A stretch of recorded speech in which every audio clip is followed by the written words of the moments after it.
Welcome to Hochoka Podcast. To be a Native American elder today means to have navigated the forced assimilation of the boarding school era and to have witnessed the loss of culture, language, and more. How might you have emerged from such an experience? Let's continue our conversation with two who show us the way. Hello, Mitaki. Welcome to Hochoka, here at the center of St. Joseph's Indian School's campus. I'm Scott Wooster, your Hochoka host. Today we're joined once again by Lydia Whirlwind Soldier and Joseph Marshall III. When we last spoke, we asked them what it was like to be a Lakota elder. Today, we look back and ahead with their wisdom. Welcome back, Lydia and Joseph. So in an earlier podcast, Joe, Lydia mentioned that going home in the summer was the best thing. It was a breath of fresh air because she could leave. She looked forward to the school year being done. Right. She'd go live with her family. She'd get to climb the hills of Bad Nation. She'd get to listen to her elders and learn who she was. And it was a different way of being parented at that time, is what I'm hearing both of you say. And you told me off camera, and I love this story, that you ran away from school 66 times. Yep.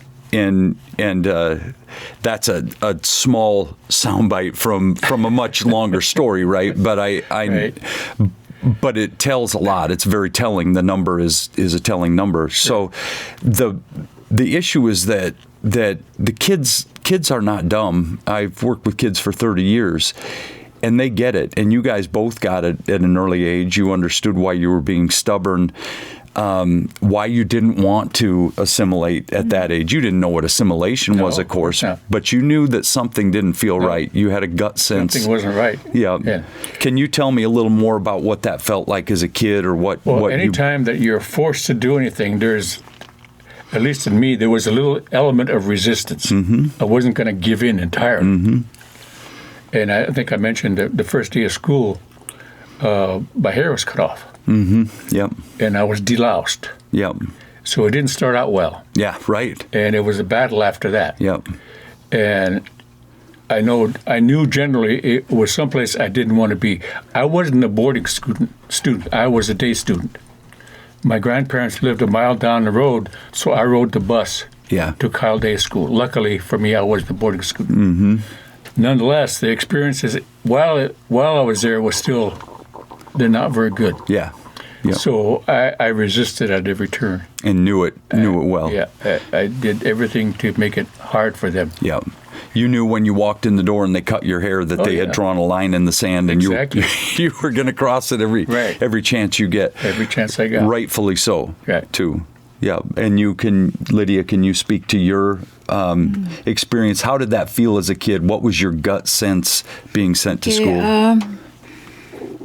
My uncle was like 12 years old, and my great-grandparents were hiding him because we didn't have a school nearby, and they didn't want him to go to boarding school because they knew what was happening in boarding school, so they hid him. And somehow the BIA found out, and they came to the house, and they found me. I was 4 years old. My cousin was 5, my brother was 6, and my uncle was like 12. And they took us all. And they asked my grandparents, where do you want them to go? And my grandparents didn't know. And they said, we'll take them where there's a space available. So they took us to St. Francis. Yeah. Which is probably an hour from home, right? Would you say? And that's probably the first thing they did was cut our hair. They put DDT in our hair. It was a powder. And we had that DDT in our hair for a week. And they bathed us and took our clothes and gave us uniforms. Yeah. And, it was all downhill from there. From 4 years old? Yeah. You were 4? Yeah. Come on. I mean... and I was kind of a quiet kid. I was observant. but I was quiet. Yeah. I knew if I was quiet, I wouldn't get hit. Right. Right. But my cousin, she was real bold, and she talked back, and she was beaten all the time. And the third grade teacher kept her another year just to break her. And so after the third year, she never spoke Lakota again. Wow. And she never spoke Lakota till she was dying. And I went to see her, and that's all she talked was Lakota. You know, it was just like when we were kids. She spoke Lakota all the time. And she remembered it all. She did remember it all, yeah. And they took what they thought they took from her. You can't take that away completely. What have you done through your lives to make sure that they didn't have to go through what maybe you guys went through or your ancestors went through? What do you feel like you've done to make that better for your kids? I think that I was acutely aware of how authority and teachers especially interacted with my children. I was very protective in that sense because of what I went through. Yeah. I didn't want them to experience the same kind, even though times have changed and the rules were not as harsh, I still worried that they would experience a kind of authoritarianism that I faced when I was in school. That was my main concern. Yeah. And generally speaking, I just wanted them to grow up to be good, compassionate, caring adults. And that's really what I wanted for them. Yeah. And to get along in the world. Yeah. So, you know, in that sense, I saw the value of education as far as their own personal development. I made sure that they understood that for me, it was also a tool to take something away in my childhood. Yeah. So they know the difference. Yeah. And so you learned culture, tradition from your family. Were you able to pass that? We've already talked in this podcast about child rearing practices, kindness, how we treat each other, the hoop, we're all making relatives, all those things. Did you specifically go in with any intent to teach specific Lakota language, cultures, values, or did you just try to do it by example? Just by example. And there really wasn't time, in every instance to do that, to set aside the time to do it. But just by example is the best way to do it. Boy, what's missing from, you and I have talked before about how wonderful it would have been to sit around the campfire and follow the timing of the seasons and be able to teach in that way and not have to do the 9 to 5 and not be able to just teach that as a way of life. Of course. And what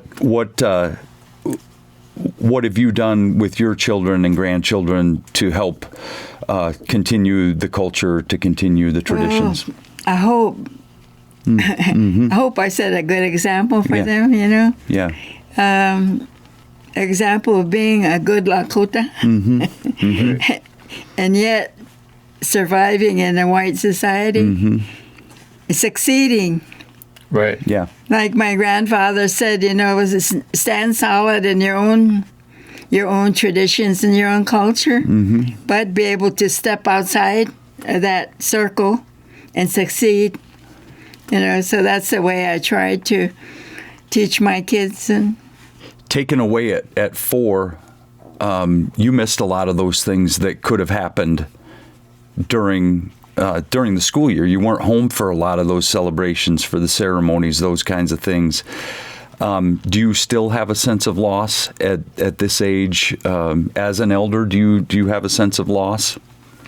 I don't have a sense of loss anymore because I went right back to it the first opportunity I had. Yeah.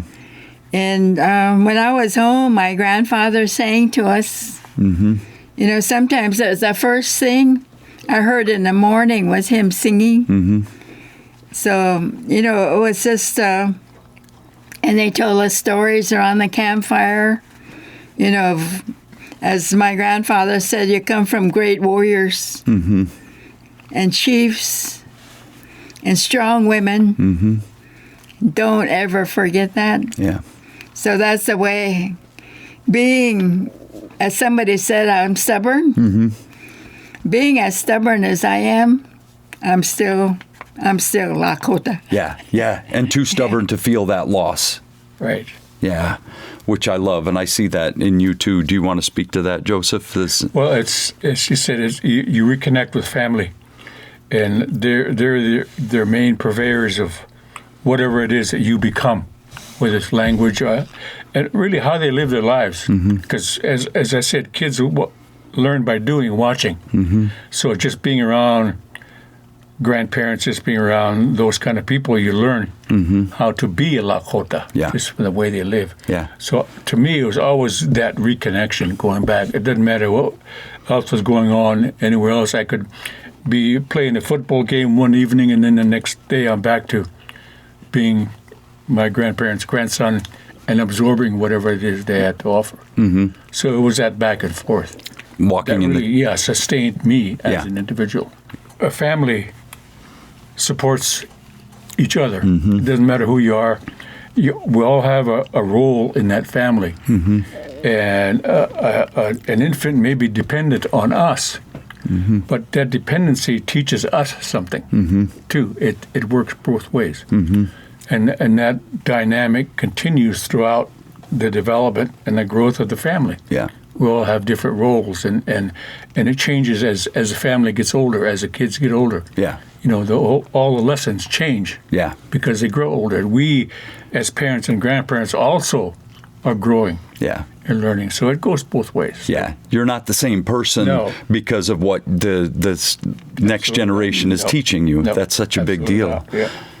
Let me ask you this. When you were in school, we've talked about all of the people, all of the bad things that have happened in school, and coming home and having it just seem like this brand new gift. Were there people that you ran into in any of the schools that treated you with respect, that treated you like you were an equal, that took your knowledge into account? Was there anybody that seemed to genuinely care for you? To tell you the truth, I can't. Yeah. I can't remember having a favorite teacher. Somebody asked me who my favorite teacher was, and I couldn't think of one. Right. Because I felt from the beginning they were trying to change me, and they were looking down at me. Yeah. You know, your culture's no good, your language is no good. Yeah, and so that meant I'm no good. Yep. So that's the way I've always felt, you know. That was the message you got from all of them. Right. Unequivocally. Right. Yeah. Right. You too, you have that same Absolutely. experience? Yeah. It was for me, it was always the feeling that I had to resist to a point. You know, there was that resistance that was always, even throughout high school. Yeah. There's that element that I'm not buying everything you have to say, or all that you're trying to sell me. I'm not going to buy it all. I'm going to keep something. Yeah. There's a part of me you're never going to get to know. Yeah. Yep.